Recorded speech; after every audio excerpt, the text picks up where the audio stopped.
This story is titled, Wife Cheated in Front of Our Son. So, I gave her a lesson. She will never forget. Hey everyone, if you're enjoying these stories and want to support the channel, don't forget to hit that subscribe button. It really helps our channel. Now let's start the video. OP starts by saying, Hey Reddit, this is my first time posting, and I don't really know how to start this. Honestly, I'm just here because I need to get this off my chest, and maybe someone out there can help me make sense of it. I've been holding this in for days, and I feel like I'm going to explode if I don't talk about it. So, some context first. I'm 26 years old, and I've been married to my wife, Emily, also 26, for 6 years. We have 2 kids, a 5-year-old son and a 10-month-old daughter. On the surface, our life looked pretty good, or at least I thought it did. I work as a manager for an IT company, which keeps me busy, but I've always made it a point to spend as much time as I can with my family. Emily is a receptionist at a hospital, though she hasn't been working much lately because of maternity leave. Emily and I are pretty different personality-wise. I'm the outgoing type. I like meeting people, going to events, and being social. Emily, on the other hand, is more introverted. She's close with her family and a handful of childhood friends, but doesn't really step out of her comfort zone. She's happiest at home with the kids or spending time with her parents. I've always admired that about her. How grounded she is. Or at least I used to. Everything changed on July 1st. I wasn't home that day because I'd gone to visit my parents, who live about 5 miles away. I figured it was a normal Saturday, just like any other. Around lunchtime, one of my former employees, Matt, he's 23, apparently stopped by the house. He had some documents of mine that I'd left at his place the day before when we were discussing work stuff. Matt thought I'd be home because I don't work weekends, so he decided to drop them off in person. I didn't find out about this visit until a couple of days later, when Matt called me. I'll get to that in a bit. But at the time, all I knew was that Matt had stopped by, and Emily let him in. She told me later that she didn't recognize him, and didn't think much of it when he said he worked for me. She offered him coffee while he waited, which honestly sounded like a polite, normal thing to do. What I didn't know, what I never could have imagined, was what happened after that. Fast forward to July 3rd, and I get this call from Matt. It was out of the blue, and I could immediately tell something was off from the tone of his voice. He started the conversation by apologizing, which caught me off guard. I asked him what he was apologizing for, and that's when he dropped the bombshell. Do you know about me and your wife? At first, I didn't even understand the question. I asked him what he meant, and he started explaining. He said that when he came by on July 1st, Emily invited him in, and they started talking. Apparently, they hit it off over some shared interest in books or something. He said they were talking about literature, which struck me as odd because Emily's not even much of a reader. But whatever. He said the conversation turned friendly, and then, somehow, it escalated. He admitted that they kissed first. I don't know who initiated it. He didn't say, and honestly, I was too shocked to ask. Then he said they took things upstairs. That's right. They went to our bedroom. I was frozen on the other end of the line, but Matt kept talking, like he needed to get it all out. He told me something that made my blood run cold. My son walked into the living room while they were downstairs. My 5-year-old son. He said my son asked who he was, and Emily told him to go watch TV. Just like that, like it was nothing. Then they went upstairs and had sex while my son was in the house. I couldn't believe what I was hearing. I wanted to hang up right then and there, but I needed to know if he was lying. I asked him why he was telling me this now, and his answer was almost worse than the confession itself. He said he felt guilty, especially because my son had seen him, and he didn't want me to find out years later and think he didn't care. He said he'd already quit his job because he couldn't handle the guilt of working with me after what happened. I lost it. I told him I didn't believe him and that he must be trying to cause trouble. But the thing is, Matt didn't sound angry or vengeful. He sounded remorseful? I don't know. He just kept saying he was sorry and that he thought I deserved to know the truth. Before I hung up, he said one last thing. I didn't force her. She's the one who's married, not me. That line has been playing in my head ever since. I still don't know how to process it. When I got off the phone, I felt like the ground had been ripped out from under me. I was shaking. My hands, my legs, even my voice when I tried to tell myself to calm down. I couldn't think straight. I kept replaying the conversation in my head, wondering if it was all some elaborate lie or if my wife, had actually done this. I didn't sleep that night. I couldn't. I lay there staring at the ceiling, feeling sick to my stomach. By the morning, I knew I had to confront Emily. A part of me hoped she would deny it, and that Matt was just lying to mess with me. But deep down, I think I already knew the truth. After that phone call with Matt, I was completely wrecked. I stayed up the entire night going over everything in my head. The worst part wasn't even what he said. It was the way he said it. There wasn't any spite or anger in his voice. If anything, he sounded nervous, like someone who knows they've done something terrible, but wants to make amends, even if it's too late. That's what made it feel real. And honestly, that's what made it so much worse. The morning after the call, I drove back to the house. I hadn't told Emily I was coming back, and the whole way there, I was rehearsing what I was going to say. My hands were shaking on the steering wheel. I was pissed, obviously, but more than that, I was hurt. I kept picturing her face when I walked in. Would she deny it? Would she admit it? How the hell was I even going to handle this? When I got home, the kids were in the living room watching TV. Emily was in the kitchen, humming to herself while making breakfast. It was such a normal scene, and for a second, I felt like I'd stepped into some alternate reality. How could she act like everything was fine after what had happened? I didn't beat around the bush. I told her I needed to talk to her privately, and we went upstairs. As soon as the door closed, I turned to her and said, "Matt called me." That was it. Just those 3 words. Her reaction was immediate. She froze, her eyes wide like a deer caught in headlights. "What did he say?" she asked, but her voice cracked as she said it. I told her everything. Every word Matt had said on the phone, down to the smallest detail. As I spoke, I could see the color draining from her face. At first, she tried to deny it. She said Matt was lying, that he must be trying to get back at me for something. But when I mentioned the part about our son walking in, she broke. She started crying, and it wasn't just a few tears. It was full-on sobbing. She kept saying, I'm sorry," over and over again, like that was supposed to fix everything. I stood there watching her, and I felt nothing. No pity, no sympathy. Just this overwhelming sense of betrayal. I asked her why she did it. Her answer? I don't know. She said it wasn't planned, that it just happened in the moment. She blamed herself for being too friendly and letting things escalate. She said she felt lonely, that I'd been so busy with work and the kids that she felt like we weren't connecting anymore. But even as she was saying all this, I couldn't bring myself to care. Nothing she said could justify what she'd done. Then I asked her the question that had been haunting me since the phone call. Did you even think about our son? Did you think about what it would do to him to see that? Her sobbing got worse. She kept saying she didn't know what to say, that she didn't think about it at the time. I told her that wasn't good enough. Our son deserves better than this. I said I needed space, and that I was going to stay with my parents for a while.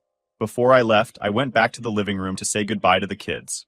My son looked up at me with this big smile and said, "Daddy, are you staying home today?" I swear, that nearly broke me. I had to fight back tears as I hugged him and told him I'd see him soon. When I got back to my parents' place, I broke down. I hadn't cried until that point, but seeing my son so happy and oblivious to everything, it was too much. My parents were there for me, though. They listened while I told them everything, and my dad was furious. He kept saying, "How could she do this? How could she let another man into your home?" My mom, on the other hand, was more focused on the kids. She said we needed to make sure they were protected from all of this, especially my son. That night, I started looking into divorce. I knew I couldn't stay with Emily after what she'd done. It wasn't just the cheating, it was the fact that she'd done it in front of our son, and then lied to me about it. How do you come back from that? I texted Emily to let her know I'd be filing for divorce. She begged me to come home so we could talk, but I told her there was nothing left to say. I said I'd be willing to co-parent for the kids' sake, but that was it. She kept texting me, saying she'd do anything to fix things, but I didn't respond. That's where things stand now. I'm staying with my parents while I figure out the next steps. I've spoken to a lawyer about my options, and I've started gathering the necessary documents. The house is in my name, which is a small relief, but custody is going to be tricky. I want to be there for my kids as much as possible, but I also know the courts don't always favor fathers.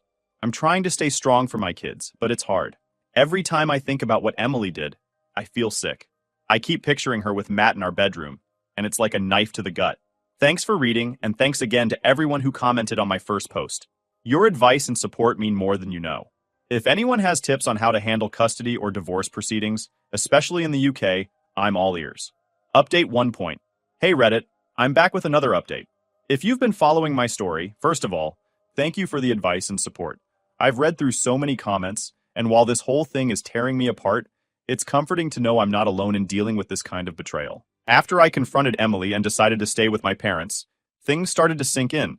The initial shock and anger gave way to this deep, hollow feeling, like I'd lost a part of my life I thought was solid. I'd look back on moments from our marriage and question everything. Was this the only time she cheated? Or were there others I didn't know about? I kept trying to piece together signs I might have missed. But honestly, she hid this too well. Emily's parents called me a couple of days after I left. I didn't expect them to get involved, but apparently she told them everything.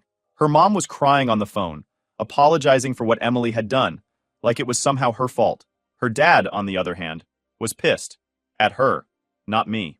He kept saying, "This is not how we raised her." They both begged me not to make any rash decisions, but I told them I'd already decided. I made it clear that while I had no intention of keeping them from their grandchildren, my marriage to Emily was over. Her mom said she understood but asked if I'd consider counseling. If not for you two, then for the kids. I told her I'd think about it, but honestly, I don't see the point. I had to explain the situation to my 5-year-old in a way he could understand. I didn't tell him the whole truth. He's too young for that. But I did say that Daddy was staying with Grandpa and Grandma for a little while, and that everything would be okay. He asked me, "Is Mommy coming too?" And I swear, my heart shattered. I just told him, "Not right now, buddy." As for Emily, she's been texting me constantly. At first, it was all apologies. Long paragraphs about how sorry she is, how she'll do whatever it takes to make things right, how she didn't mean to hurt anyone. But then the tone shifted. She started blaming me. She said I was too focused on work, that I wasn't emotionally available, that she felt invisible in our marriage. That one hit me like a punch to the gut. I've worked hard my whole life to provide for my family. I've put in extra hours, skipped out on social events, and made sacrifices because I thought it was for the greater good. And now she's saying that wasn't enough? That, because I wasn't constantly validating her, she had no choice but to sleep with someone else? I didn't respond to her messages. I couldn't. Every time my phone buzzed, my stomach turned. It got to the point where I had to mute her texts because I couldn't handle the constant reminders of what she'd done. Meanwhile, I've been meeting with a lawyer to figure out my next steps. Divorce in the UK can be tricky, especially when kids are involved, but I'm determined to protect my rights as a father. The house is in my name, so I'm not too worried about losing that. But custody is another story. I've heard horror stories about dads getting the short end of the stick, even when their ex is the one who cheated. I've been documenting everything. Texts, emails, the call with Matt, even the confrontation with Emily. My lawyer says it's good to have a paper trail, especially if things get messy. I also started keeping a journal where I write down everything that's happened, including how much time I'm spending with the kids.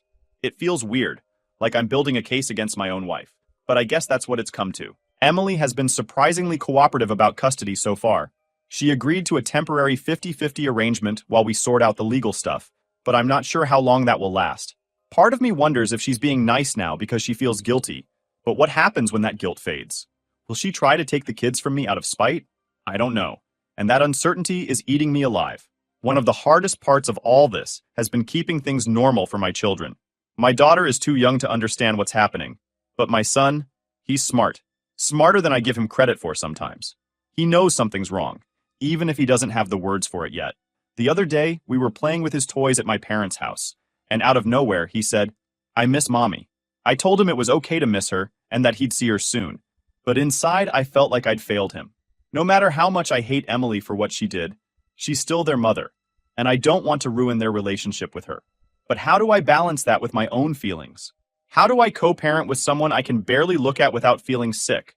I've also been thinking a lot about what Matt said, that he told me because he didn't want my son to carry that memory without me knowing.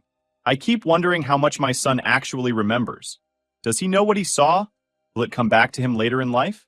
And if it does, how do I explain it to him without screwing him up even more? For now, I'm just taking things one day at a time. I've started going to the gym again, partly to blow off steam and partly because I need something, anything, to distract me from the mess my life has become. My parents have been incredible, helping out with the kids and giving me space when I need it. I've also been thinking about therapy. Not for me and Emily, but for myself. I've never been the kind of guy to talk about my feelings, but maybe it's time to start. I don't want to carry this bitterness around forever, and I definitely don't want it to affect how I parent my kids. I haven't told many people about what happened. Just my parents, my lawyer, and a close friend I trust. It's embarrassing, you know? Admitting that your wife cheated on you, that she brought another man into your home, into your bedroom. It feels like a punch to the gut every time I say it out loud. Thanks again to everyone who's been following my story. Writing this all out has been weirdly therapeutic, even if it's painful to relive. If you have any advice, especially about co-parenting or custody arrangements, I'd love to hear it. Update 2.0. Hey Reddit, it's been a few more days, and things keep getting messier. I wanted to update everyone because writing these posts has been one of the only ways I've been able to process all of this. If you've read my previous posts, you know the basics. My wife, Emily, cheated on me with one of my former employees, Matt, and I've been staying with my parents while trying to figure out my next steps. This chapter is about what's been happening since the dust started to settle, or at least I thought it had. After our confrontation, Emily and I settled into this awkward, distant form of communication. Most of it has been through text, and I've only seen her in person a handful of times when I went to pick up or drop off the kids. At first, she was all apologies, but now it feels like she's trying to shift the narrative. She started sending me these long messages about how she feels abandoned and how my leaving has made her realize what she's lost. One of her latest messages said, "I don't even recognize myself anymore. I was in such a dark place and I made a mistake. But why did you just walk away instead of helping me through it?" I don't even know how to respond to that. It's like she's rewriting what happened to make herself the victim, and I'm the bad guy for not sticking around. It's frustrating because no matter how much I want to yell at her or argue, I know that'll only make things worse for the kids. Our temporary custody arrangement is still in place, 50-50, with the kids splitting their time between my parents' house and our home. I hate the idea of being away from them for even a few days, but I've been doing my best to make the time I have with them as normal and happy as possible. What's been bothering me lately is how Emily is handling her time with the kids. My son has started mentioning things she said, and it's making me nervous. For example, he told me, "Mommy said you're really mad at her, but she still loves you." That threw me. I don't want him caught in the middle of this, and I don't think it's fair for her to frame things that way. I brought it up to her over text, trying to keep it calm and respectful, but she got defensive. She said, "I'm just being honest with him. He needs to know that his parents still care about each other, even if we're not together." I told her that what he needs is stability, not mixed messages. She didn't reply after that. Something else came up recently that's been eating away at me.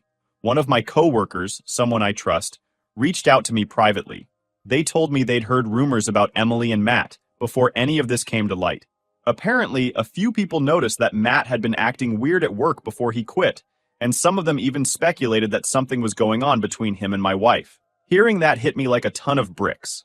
I'd been telling myself that this was a one-time mistake, a moment of weakness, but now I'm not so sure. Was there more to this than I thought? Did their relationship start earlier? Maybe while Matt was still working for me? I don't have any proof, but the idea has been gnawing at me. I don't want to spiral into paranoia, but I can't stop asking myself questions. Were there other guys before Matt? Is this just the one I found out about? And if this was an ongoing thing, how could she keep it hidden for so long? My son has been asking more questions lately, and it's been tough to answer them. He's old enough to sense that something isn't right, but not old enough to fully understand. The other night he asked me, "Are you and Mommy still married?" I froze. I didn't want to lie to him, but I also didn't want to overwhelm him with details he's too young to process. I told him, "Mommy and Daddy are figuring some things out, but we both love you very much." He nodded like he understood, but I could see the confusion in his eyes. My daughter is too young to know what's happening, but she's been more clingy lately. She cries when I leave the room, even for a minute, and it breaks my heart. I feel like I'm letting them both down, even though I know this isn't my fault. One silver lining in all of this has been the support I've gotten from my parents and a few close friends. My mom has been incredible, helping out with the kids and keeping things as normal as possible for them. My dad, though, has been struggling to hide his anger. He doesn't talk about it much, but I can see it in the way he clenches his jaw whenever Emily's name comes up. My best friend, Mark, has been a rock through all of this. He's the kind of guy who tells it like it is, and he hasn't sugarcoated anything. He told me flat out, "You deserve better, man. Don't let her guilt you into staying." Hearing that from someone who's known me since we were kids has helped me stay grounded. I'm meeting with my lawyer again next week to finalize the divorce paperwork.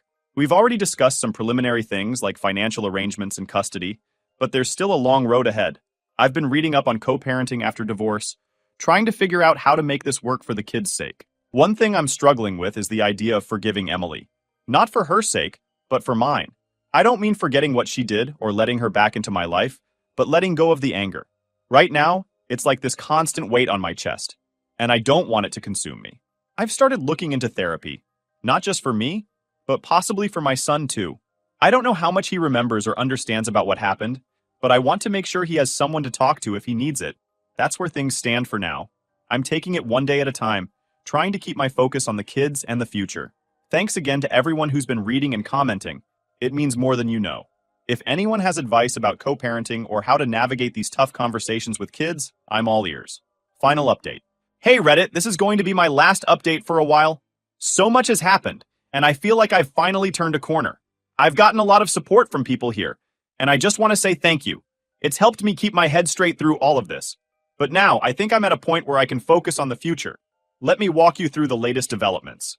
As the divorce proceedings have progressed, I've made sure to protect myself and my kids while setting firm boundaries with Emily. One of the things I realized early on was how much she had relied on me financially. Not just for herself, but for her parents, too. Before all this, I was the one covering most of the bills. I helped pay for things like her parents' mortgage shortfalls, repairs on their old car, and even groceries when they were struggling. I never complained because I thought we were family, and family supports each other. But now, that's all on her.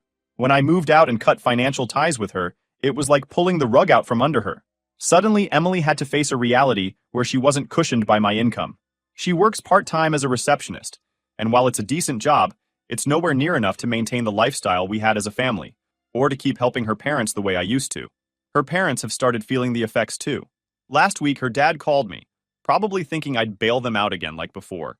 He mentioned how the house needs some repairs and hinted that they're behind on a few payments. I told him calmly but firmly that I'm no longer in a position to help. I said, I did what I could when Emily and I were together, but now I need to focus on my kids and my own future. He wasn't happy, but what could he say? He knew the situation, and I wasn't about to back down. As for Emily, she's struggling, and it shows. She's still living in our family home for now, but I've made it clear that the house is mine, and the divorce agreement will reflect that. Once the legal process is complete, she'll have to move out. She's been trying to play nice, but every so often, the cracks show. The other day, during one of our custody exchanges, she mentioned how hard things have been for her. She said something like, "You don't understand how stressful it is to juggle the kids, work, and everything else." I just looked at her and said, I think I understand perfectly. I've been doing it for years, only I didn't have someone to fall back on when I messed up. I didn't say it to be cruel, but I'm done letting her guilt trip me. She made her bed, and now she has to lie in it. Emily's parents are feeling the heat even more than she is. They were heavily dependent on the financial support I provided, and now that's gone. I know it sounds harsh, but I don't feel bad about it. For years, I stepped up because I thought we were a team. I thought helping her family was part of being a good husband. But after everything she's done, I can't keep putting myself out there for people who stood by while she betrayed me. Her mom even called me recently, crying about how they're falling behind on bills and how Emily just doesn't have the means to help them like I did. I told her as respectfully as I could that I'm sorry for their situation, but my priority is my kids. It felt weird to draw that line after all these years, but also liberating. I've been carrying their burdens for too long. Emily has tried to pick up the slack for them, but it's clearly taking a toll. She's picking up extra shifts at work, but it's not enough. She mentioned in passing that she's thinking about selling some of her stuff to make ends meet. A part of me wonders if she finally understands the weight of everything I carried during our marriage, but honestly, it's too late for her to come to that realization now. Despite everything, my main focus is still on my kids. I'm making sure they're shielded from the drama as much as possible. They don't need to know about the financial struggles or the tension between their mom and me. All they need to know is that they're loved and supported. I've also started putting money aside for their future, something I didn't have the luxury of doing before, because I was too busy helping Emily and her family. It feels good to know that I'm building something that will benefit them directly. My son has been doing better too. He's adjusted to the new routine, and we've fallen into a rhythm with our time together. I've been trying to make the most of it, whether it's helping him with his homework, taking him to the park, or just sitting with him and listening to his thoughts. He's such a smart, thoughtful kid, and I want to make sure he grows up feeling secure, no matter what happens between me and his mom. One thing I've learned through all of this is that you can't let people walk all over you. For too long, I put everyone else's needs ahead of my own, thinking it was the right thing to do. But now I realize that taking care of myself is just as important, especially if I want to be the best father I can be. Emily has been trying to get back into my good graces, even bringing up the idea of counseling again. But I've stayed firm in my decision. This marriage is over, and no amount of therapy is going to change that. She can figure out her own path forward. As for me, I'm focusing on building a better life for myself and my kids. I've been looking into new career opportunities that would allow me to spend more time with them, And I'm even thinking about going back to school part-time to pick up some new skills. It's not easy, but for the first time in a long time, I feel like I'm in control of my own life. If there's one thing I've learned through this process, it's that you can't save someone who doesn't want to save themselves. Emily made her choices, and now she has to deal with the consequences. I've done my part, and now it's time for me to move on. To everyone who's supported me throughout this journey, thank you. Your advice, your words of encouragement, and even your tough love have made all the difference. I'm still figuring things out, but I know I'll come out stronger on the other side. Here's to new beginnings.